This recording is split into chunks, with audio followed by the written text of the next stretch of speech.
All right, so first question says if the conflict continues, how is Nigeria going to be affected socially, economically, and politically? First of all, Boko Haram is a violent group that truly affects Nigeria in every way. I think that everything is linked in some way. Because of the lack of jobs and increasing violence, most of the citizens are looking to settle in areas not impacted by violence. The problem is that those areas that are less affected by the actions of Boko Haram have nothing in terms of sustainable economic activity that would allow a person or family to survive. In the dangerous regions is where there is hope to get an acceptable and sustainable job.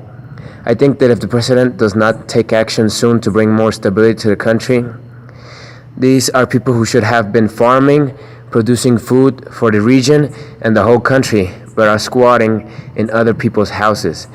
It's going to be a huge job to get this country back on track.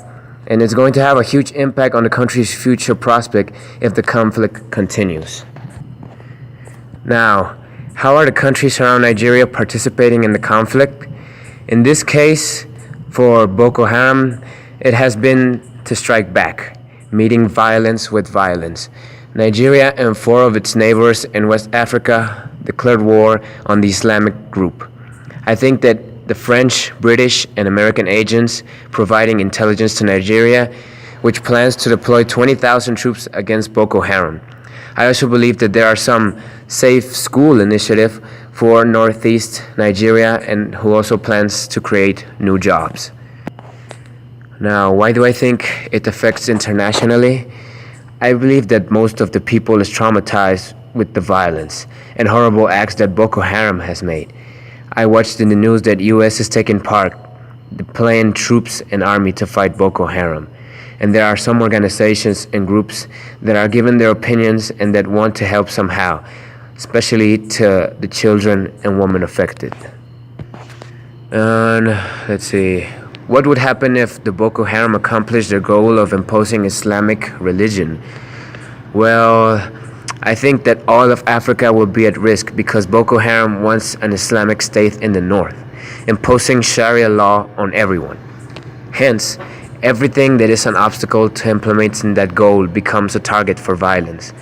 Those obstacles include the government itself, the constitution, as well as the police and the army.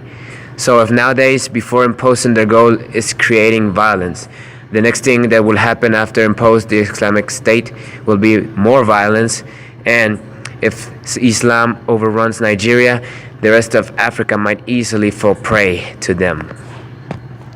And at last, if the Western education is established, do you think it would generate an improvement in Nigeria's quality of life?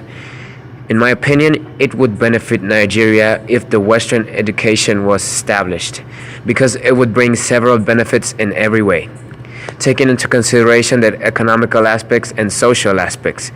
If the actual system is not creating a real change, this means that educational system is not adding value to the economy through the creation of jobs. That is one of the main reasons why Nigerian educational system is so poor. And of course, it will generate an improvement in Nigeria's quality of life if they establish the Western education system.